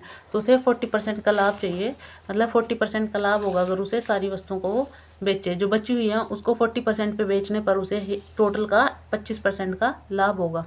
तो इसका आंसर क्या आएगा 40%। ध्यान रखना है क्या क्वेश्चन था, दोबारा देख लो एक बार। क्या था, 6000 की वस्तु थी, 3000 पे बेची उसने, ठीक है, मतलब 10% लाभ पे आधी बेची। 3000 जो है उसने 10% के लाभ पे बेची। फिर शेष जो है उसके कितने प्रतिशत पर बेचे कि वैसे कुल सौदे का 25%, इसलिए 6000 का मैंने 125/100 निकाल लिया था, मतलब 125%। और ऐसे ही उसमें एक्स मान लिया था, तो एक्स मानने पर हमें हमारा आंसर क्या आया था 40%। तो इसका आंसर क्या आएगा सी। नेक्स्ट है, 3 समान घनों को मिलाकर एक पंक्ति में रखा गया। इस प्रकार बने घनाभ के संपूर्ण पृष्ठीय क्षेत्रफल का 3 घनों में संपूर्ण पृष्ठीय क्षेत्रफल के योगफल के से अनुपात है। देखिए 3 समान घनों को मिलाकर एक पंक्ति में रखा है, तो उनको मिला के एक घनाभ बनाया उन्होंने। उस घनाभ का संपूर्ण पृष्ठीय क्षेत्रफल और उन तीनों घनों के संपूर्ण पृष्ठीय क्षेत्रफल के योगफल से अनुपात बताना है हमें, ठीक है। मतलब तीनों जो घनों का संपूर्ण पृष्ठीय क्षेत्रफल आएगा उनका योग करके फिर घनाभ के संपूर्ण पृष्ठीय क्षेत्रफल से हमें क्या बताना है, अनुपात बताना है। तो सबसे पहले देखिए हमें होता क्या है हमारे पास, देखिए देखो घन ये होता है, ठीक है। घन की जो साइड होती है तीनों बराबर होती है, लंबाई चौड़ाई और ऊंचाई ए। इसका वक्र पृष्ठीय क्षेत्रफल होता है 4a², ठीक है, क्योंकि इसकी 4 साइड, इधर वाली साइड इधर वाली आमने सामने की है और ये 2 आमने सामने की। ये फ्लोर और ये ऊपर की सीलिंग, इनको हम काउंट नहीं करते वक्र पृष्ठीय क्षेत्रफल में। तो ये होता है 4a²। अगर मैं बात करूँ संपूर्ण पृष्ठीय क्षेत्रफल की, तो इसमें ये 6 फलक हैं इसके, ठीक है। घन के अंदर 6 फलक हैं, तो ये होगा 6a²। ये होता है घन का। ऐसे ही होता है घनाभ। घनाभ में क्या होता है, लंबाई अलग होती है, चौड़ाई अलग होती है और ऊंचाई अलग होती है। घन में तीनों साइड इक्वल, घनाभ में तीनों साइड अनइक्वल। तो इसका संपूर्ण क्षेत्रफल का फॉर्मूला क्या है, 2 × LB + BH + HL। अब हमने क्या किया था, इन घनाभ को, 3 घनाभ थे ये एक जैसे, इन 3 घनाभ का हमने मान लो भुजा हमने मानी थी x। इसका संपूर्ण पृष्ठीय क्षेत्रफल अगर मैं निकालूं तो क्या होगा 6a², ठीक है। a कितना है मेरा भुजा, मतलब a कितना है x है, तो 6x²। अब मेरे पास कितने घन थे, 3 घन थे, क्योंकि उसने क्या बोला है कि संपूर्ण घनों के संपूर्ण पृष्ठीय क्षेत्रफलों के योग के अनुपात का बताना है। तो इन तीनों का हम तीनों का निकालेंगे ना घन का। एक घन का है 6x², 3 घनों का आएगा 3 × मतलब 3 × 6x², मतलब 18, 6 × 18x²। तो मेरे पास घन का तो आ गया पृष्ठीय क्षेत्रफल, संपूर्ण पृष्ठीय क्षेत्रफल। अब मैं घनाभ का निकालती हूँ। घनाभ का देखो, 3 घनों को अगर जोड़ेंगे तो उनकी देखो चौड़ाई और ऊंचाई तो सेम ही रहेगी, पर जो लेंथ है वो बढ़ जाएगी। x फिर एक और जोड़ेंगे 2x, फिर एक और जोड़ेंगे 3x हो जाएगी। तो l कितनी आ गई 3x, b कितना है x और h कितना है x, ये सेम ही रहेगी, ठीक। तो उसके बाद अब मैं इस फॉर्मूले में रख के इसका संपूर्ण पृष्ठीय क्षेत्रफल निकालूंगी। 2 bracket l × b 3x × x, 3x plus b × h, x × x plus 3x × HL है ना, 3x × x। तो ये सोल्व करेंगे 3x² plus x × x, x² 3x plus × x 3x²। तो ये कितने हो जाएंगे 3x और 3 6x और 1 7x², और बाहर क्या था 2 से गुणा करेंगे क्या आएगा 14x²। तो मुझे फॉर्मूले में निकालना क्या था इसके अंदर, क्षेत्रफलों के योगफल, घनाभ के संपूर्ण पृष्ठीय क्षेत्रफल और तीनों घनों के संपूर्ण पृष्ठीय क्षेत्रफल के योग का अनुपात निकालना था। तो सबसे पहले मैं घनाभ का रखूँगी 14x², फिर घनों का रखूँगी 18x², x² से x² कैंसिल और ये 2 से कट करके 7:9 आ जाएगा। तो इसका मेरा आंसर क्या आएगा 7:9। तो मेरा आंसर क्या होगा सी। नेक्स्ट है, एक व्यापारी के पास 500 किलोग्राम चीनी है, उसका एक भाग 8% लाभ पर बेच देता है चीनी का, ठीक है, तथा 18%, देखो एक भाग उसने 8% लाभ पर बेचा उस चीनी का, एक 18% लाभ पर बेचता है। पूरे सौदे में से 14% का लाभ हो रहा है। 8% लाभ पर बेची गई चीनी की मात्रा बतानी है। देखो टोटल कितनी है 500 ग्राम, एक भाग बेचा 8% पे, दूसरा बेचा 18% पे। अगर ओवरऑल की बात करें तो 14% का लाभ हुआ है। अब मुझे 8% पे जितनी बेची है ना उसका बताना है वो कितने किलोग्राम बेची है उसने। तो देखिए, देखो टोटल तो है 500 ग्राम। अब मान लो 500 ग्राम में से उसने x जो है x ग्राम क्या बेच दी 8% पे। 8% मतलब 100 का 8% कितना 100 मान लिया हमने, तो 108% हो, सॉरी 108 हो गया, ठीक है। 100 में 8% जोड़ दिया तो 108 बटे परसेंट के नाम का 100 लग गया। प्लस अब x तो उसने बेच दिया 100 मतलब 8% पे, फिर 500 में से x गई जो बचेगी वो उसने 18% पे बेची, मतलब 118 बटे 100 बराबर ये टोटल जो थी ये इस पे उसने टोटल 14% का लाभ कमाया। मतलब 500 का 14% निकालेंगे 114 बटे 100, ठीक। इसको सॉल्व आउट करेंगे, देखो इसके नीचे भी 100 है, इसके पूरे के भी और इसके भी, ये तीनों कैंसिल हो जाएंगे 100। तो उसके बाद क्या करेंगे 108 को x से करेंगे 108, इसको करेंगे इससे मल्टीप्लाई 59,000 माइनस 118 को x से करेंगे 118 बराबर 114 को 5 से करेंगे 570 गुणा 100, ये 0 है ये इधर लग गया। तो हम x की वैल्यू निकालेंगे तो आंसर आएगा 200 ग्राम। तो 8% पे उसने कितनी बेची 200 ग्राम चीनी बेची, ठीक है। तो मेरा आंसर क्या आएगा 200 ग्राम बी। समझ आया। नेक्स्ट क्वेश्चन है 20,000 चक्रवृद्धि ब्याज पर 2 वर्षों में 22,260.50 हो जाता है। चक्रवृद्धि ब्याज लग रहा है 20,000 रुपये, जबकि ब्याज वार्षिक संयोजित है। ब्याज की दर बतानी है। इसके लिए शॉर्ट ट्रिक है, देखिए हमें क्या करना है, राशि दे रखी है, हमें पहले टोटल राशि निकालनी है जो चक्रवृद्धि ब्याज और सब मिला के आई थी, वो आई थी 22,000 और 20,000। तो ये आएगी, देखो टोटल राशि मेरे पास कितनी आई, मतलब 22,260 थी, ठीक है। मूलधन मेरा कितना था 20,000। तब इसका वर्गमूल निकालेंगे हम, किससे डिवाइड करके, मूलधन से डिवाइड करेंगे इस 22,260 को, डिवाइड करके क्या आएगा 1 × 1.11113025। इसका अंडर रूट निकालेंगे तो अंडर रूट आएगा 1.005। तो इसके बाद दर निकालने के लिए हमें इसमें से जो आंसर आया हमारा वर्गमूल निकाल के इसमें से 1 माइनस करना होता है, जो आता है उसको मल्टीप्लाई 100 से करेंगे तो हमारा दर आ जाती है 5.5%।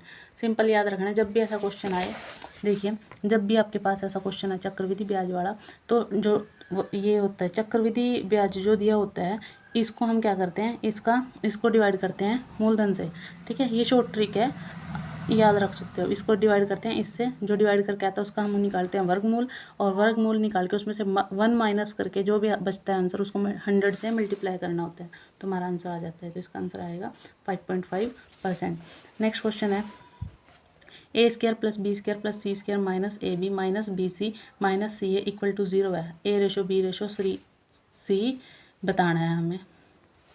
देखो क्या क्या है, a² b² c² minus ab minus bc minus ca। देखने से पता चल रहा है ये हम फॉर्मूला यूज़ करते हैं a² b² प्लस 2ab या फिर minus 2ab, a minus b का होल स्क्वायर वाला फॉर्मूला जो हम यूज़ करते हैं उसको वो बनाने की कोशिश करेंगे। तो हम क्या करते हैं 2 से मल्टीप्लाई 2 से डिवाइड, तो 2 को मैं मल्टीप्लाई करूँगी अंदर तो क्या होगा 2a² 2b² सभी पूरी रकम से क्या हो जाएगा 2 गुणा हो जाएगा, 2a² 2b² 2c² minus 2ab 2bc और 2ca, ये आ गया। इसके बाद हम फॉर्मूले निकालेंगे इसमें से, देखो इनको सेपरेट करेंगे, 2a² को लिखूंगी a² प्लस a², क्योंकि दो जगह दो फॉर्मूले बनेंगे। देखो a² इसमें से एक b² ले लिया माइनस 2ab आ गया, ये एक साइड बना लिया, फिर b² plus c² minus 2bc a² plus b² plus c² minus 2ac, ये फॉर्मूले बन गए हमारे। ये बना a माइनस b का होल स्क्वायर क्योंकि यहाँ माइनस है, ये बना b माइनस c का स्क्वायर, ये बना c माइनस a का स्क्वायर इक्वल टू 0। तो अब ये 2 है इक्वल टू से उधर जाके क्या हो जाएगा 0, तो a माइनस बी को किसके इक्वल रखेंगे 0 के, तो a बराबर आ गया b के, b बराबर है c के और c बराबर है a के, तो इसलिए ये तीनों क्या होंगे इक्वल, तो इनका रेशो क्या आएगा 1:1:1। तो इनका आंसर क्या आएगा 1:1:1, तो a आंसर आ जाएगा इसका, ठीक है। नेक्स्ट क्वेश्चन है 10,000 के निकटतम की दो संख्याएं जो 2, 3, 4, 5, 6 और 7 से विभाजित हो जाती हैं, तो इनमें से बतानी है कौन सी होगी। तो क्या करेंगे हम, पहले तो 2, 3, 4, 5, 6, 7 का एलसीएम लेंगे। ठीक है, तो इसका एलसीएम देखिए क्या आएगा, इसका एलसीएम आएगा 420। इन 5-6 नंबर का हम क्या लेंगे एलसीएम, 420 आएगा। फिर हमें ये 420 से डिवाइड करना है कि किसके आसपास का, इसके आसपास का नंबर लेके आना है 10,000 के। तो हम 420 को 23 और 24 से गुणा अगर करें तो ये छोटा नंबर बन रहा है 9,660 और ये बन रहा है 10,080। ठीक है, ये इसके आसपास के नंबर हैं और यही क्वेश्चन में पूछ रखा है इसने कि इसके निकटतम की दो संख्याएँ बतानी है जो इनसे विभाजित हो जाए। तो ये कौन कौन सी आई, 96, 60 और 180। तो इसका आंसर क्या होगा, डी। नेक्स्ट क्वेश्चन है, नेक्स्ट क्वेश्चन देखिए क्या है, 1 square plus 2 square plus 3 square up to 10 का स्क्वायर तक है 385। 2 का स्क्वायर, 4 का स्क्वायर, 6 का स्क्वायर और 20 का स्क्वायर बताना है हमें किसके बराबर है। तो देखो इसको हम 2 × 1 का स्क्वायर, 2 × 2 का स्क्वायर, 2 × 3 का स्क्वायर ऐसे करके 2 के टेबल में तोड़ सकते हैं। तो 2 सब में से क्या हो जाएगा, कॉमन आ जाएगा, अंदर क्या बचेगा, 1 स्क्वायर, 2 का स्क्वायर, 3 का स्क्वायर अप टू 10 का स्क्वायर। तो उसकी वैल्यू रख लेंगे, तो ऐसा आंसर आएगा। देखिए क्या है, ऐसे रख लिया हमने। ये किसके बराबर है, दिया हुआ है हमें किसके बराबर है, 385 के। इसमें से हमें इसको हमने तोड़ लिया 2 × 1, 2 × 2, 2 × 3 एंड अप टू 2 × 10 का स्क्वायर। इनमें से हमने सभी में से 2 का स्क्वायर क्या ले लिया, कॉमन ले लिया। अंदर बची ये बड़ी रकम क्योंकि हमने कॉमन ले लिया। इसका स्क्वायर क्या होता है, 4 और इस पूरे की वैल्यू हमें गिवन है 385। 4 को गुणा करेंगे 385 से क्या आएगा, 1540। तो हमारा आंसर क्या आ जाएगा, 1540। नेक्स्ट क्वेश्चन है, ए 50 पेज की एक हस्तलिपि को कॉपी करने में 8 घंटे लेता है, जबकि बी उसी हस्तलिपि को 6 घंटे में कॉपी कर लेता है। ये 50 पेज की है, जो ए 8 घंटे लगा रहा है, बी 6 घंटे लगा रहा है। उसी प्रकार की 100 पेज की कॉपी को कॉपी करने में उन्हें कितने घंटे लगेंगे। ठीक है, यदि वह दोनों मिलकर काम करते हैं। तो हमें दे रखा है, देखिए देखो ए तो 8 घंटे में 50 पेज लिख रहा है, 1 घंटे में कितना लिखेगा, 50/8। फिर बी 6 घंटे में लिख रहा है 50 पेज, 1 घंटे में लिखेगा 50/8। अब वो दोनों मिलके काम करेंगे, दोनों को मिलके काम करने में मान लो 1 घंटे में कितना काम करेंगे वो, ये 1 घंटे का निकाला ना हमने, तो 1 घंटे का अगर करें तो 1 घंटा इसने इतना किया, इसने इतना किया, इन दोनों को जोड़ेंगे 50/8 और 50/60। कटिंग आउट करके क्या आएगा, 25 और 25, ये क्रॉस मल्टीप्लाई करेंगे। 25 को 3 से करेंगे 75, 25 को 4 से करेंगे 100, 4 × 3 = 12 आ गया। इसको करेंगे 175/12, मतलब ए और बी दोनों 1 घंटे में मिलके काम करें तो इतने पेज लिख लेते हैं, 175/12। ठीक है, ए प्लस बी 100 पेज लिखने हैं हमें 1 घंटे में, तो क्या करेंगे हम 100 पेज को किससे डिवाइड कर देंगे 1 घंटे को, 175/12 से। ये 12 कहाँ जाएगा, मल्टीप्लाई में, ऊपर मल्टीप्लाई हुआ, नीचे 175। कटिंग आउट करेंगे 4 और 7 पे कटेगा, 12 चौके 48 बटे क्या है 7। इसको डिवाइड करेंगे तो क्या आएगा 6 सही 6/7 घंटे। तो ये हमारा आंसर हो जाएगा। तो दोनों कितने में करेंगे, 6 सही 6/7 घंटे में। नेक्स्ट है, 2 मित्रों ने एक व्यापार में क्रमशः 30,000 और 50,000 लगाए। वर्ष के अंत में उन्हें 16,000 लाभ हुआ। देखो 2 व्यक्ति हैं, ए और बी मान लिया, एक ने 30,000 लगाए, एक ने 50,000। लाभ उन्हें हुआ 16,000 का। लाभ का आधा भाग उन्होंने बराबर बांट लिया, मतलब 16,000 थे, 16 में से उन्होंने आधा भाग 8,000 दोनों ने आपस में बांट लिया, मतलब 8,000 में से दोनों ने बराबर भाग में बांट लिया, मतलब 4-4 हज़ार रुपये दोनों ने ले लिए। बाकी कितने बचे, 8,000 बचे बाकी, जबकि बाकी आधा भाग पूंजियों के अनुपात में बांटा गया, मतलब जो उन्होंने पूंजी लगाई थी ना उसके अकॉर्डिंग बांटा गया अनुपात में। अब बताना है कितना कितना लाभ मिला होगा दोनों को। तो देखिए, देखो ए के पास 30,000 है, बी ने 50,000 लगाए, कैंसिल आउट करेंगे तो ए और बी का रेशो निकाल लिया 3:5। अब लाभ उन्हें हुआ था 16,000 का, आधा कितना होगा उसका 8,000। उन्होंने बोला कि लाभ का आधा उन्होंने बराबर बांट लिया, मतलब 1:1 रेशो में बांट लिया। तो 4-4 हज़ार बटे दोनों के पास, ए के पास भी 4, बी के पास भी 4, बचे कितने 8,000। अब 8,000 को हमने इस रेशो के अकॉर्डिंग बांट लिया जितनी उन्होंने पूंजी लगाई थी। तो हम क्या करते हैं, इनका सम करते हैं नीचे और मल्टीप्लाई करते हैं जिस नंबर का हमें निकालना होता है। मान लो ए का निकालना है तो 8,000 रुपये थे, 8,000 का इसका रेशो कितना था 3/8, कैंसिल आउट करके कितना आएगा 3,000। ऐसे ही बी का निकालना है तो ये सेम इंटू क्या करते हैं 5 तो 5,000। तो ए और बी का पहले कितना था 4-4 हज़ार रुपये, अब ए का कितना आया 3,000 और बी का कितना आया 5,000। इन दोनों को जोड़ देंगे, ये आया 7,000 और बी का वैल्यू आई 9,000। मेरा आंसर क्या रहेगा 7,000 और 9,000। नेक्स्ट क्वेश्चन है, एक एक्सप्रेस रेलगाड़ी 100 किलोमीटर प्रति घंटा की औसत चाल से चलती है। तथा हर 75 किलोमीटर के बाद 3 मिनट के लिए रुकती है। प्रस्थान बिंदु से 600 किलोमीटर पर अपने गंतव्य पर पहुंचने के लिए कितना समय लेगी। तो सबसे पहले हमें पता होना चाहिए स्पीड इज इक्वल टू होता है डिस्टेंस अपॉन टाइम। इसमें डिस्टेंस दे रखा है 600 किलोमीटर चल रही है और स्पीड दे रखी है 100, मतलब टाइम बताना है हमें। तो और बीच में वो 3-3 मिनट रुक भी रही है, वो अलग से निकालेंगे। सबसे पहले हमें पता होना चाहिए स्पीड इज इक्वल टू होता है डिस्टेंस अपॉन टाइम। मुझे टाइम निकालना है तो डिस्टेंस अपॉन स्पीड होगा। तो डिस्टेंस कितना है 600 किलोमीटर और स्पीड कितनी है 100, मतलब 600 को 100 से डिवाइड करेंगे तो क्या आएगा टाइम 6 घंटे। तो 6 घंटे तो लगेंगे उसे पूरा पहुंचने में, पर वो 75 किलोमीटर के बाद रुक रही है 3 मिनट के लिए। तो स्टॉपेज कितने होंगे इसके, मतलब स्टॉपेज निकालने के लिए हमें क्या करना पड़ेगा 600 किलोमीटर को 75 से डिवाइड करेंगे तो कितने स्टॉपेज बनेंगे 8 स्टॉपेज बनेंगे। ठीक है, 75 को 600 से डिवाइड करेंगे तो 8 स्टॉपेज। पर हम एक स्टॉपेज स्टार्टिंग का तो लेंगे नहीं, सॉरी लास्ट वाला तो लेंगे नहीं, तो एक स्टॉपेज हम उसमें से माइनस कर लेंगे तो क्या होगा 7 स्टॉपेज होंगे। और 3 मिनट के लिए रुक रही है तो 7 ये 21, तो 21 मिनट और एक्स्ट्रा लगेंगे इसको। तो क्या आएगा आंसर 6 घंटे 21 मिनट। नेक्स्ट क्वेश्चन है, यदि संख्या x दूसरी संख्या y से 10% कम है तथा संख्या y 125% से 10% अधिक है तो x का मान बताना है। देखो सबसे पहले इसमें क्वेश्चन में ध्यान से पढ़ो, x दे रखी है दूसरी संख्या, यदि संख्या x दूसरी संख्या y से 10% कम है, ठीक है, और संख्या y जो है 125 से 10% कम है, तो x का मान बताना है। तो सबसे पहले हम y निकालेंगे क्योंकि y का पता चल रहा है यहाँ से 125 से 10% अधिक है। तो 125 का 10% कितना होगा 12.5, तो 12.5 जोड़ेंगे 125 में कितना बनेगा, देखो y की वैल्यू निकालेंगे हम 125 में, 125 का 10% कितना था 12.5, उसमें 12.5 जोड़ेंगे तो 137.5% बना।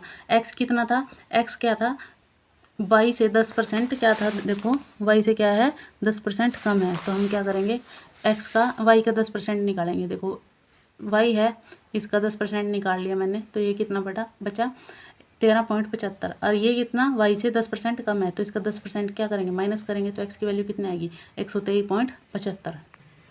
यही पूछ रखा है, उसमें क्या पूछ रखा था x की वैल्यू पूछ रखी है, तो x का मान तो 123.75। नेक्स्ट क्वेश्चन है 0.75 का cube divide by 1 minus 0.75 plus bracket शुरू 0.75 प्लस 0.75 का स्क्वायर प्लस 1 का धनात्मक वर्गमूल बताना है हमें, क्या होगा इसका आंसर। ठीक, देखिए क्या है, ये हमें क्वेश्चन दिया हुआ है तो इसको सॉल्व करेंगे। 0.75 का क्यूब, देखो ये प्लस है, इसके अपॉन में कुछ नहीं है, इधर दे रखा है, तो ये वाली नंबर कहाँ हो जाएगा इधर मल्टीप्लाई होगा और डिवाइड में सभी के पूरे बराबर ये वाला नंबर आ जाएगा। 1 को 0.75 निकालेंगे माइनस करेंगे तो 0.25 बचेगा, ये हमने लिख लिया।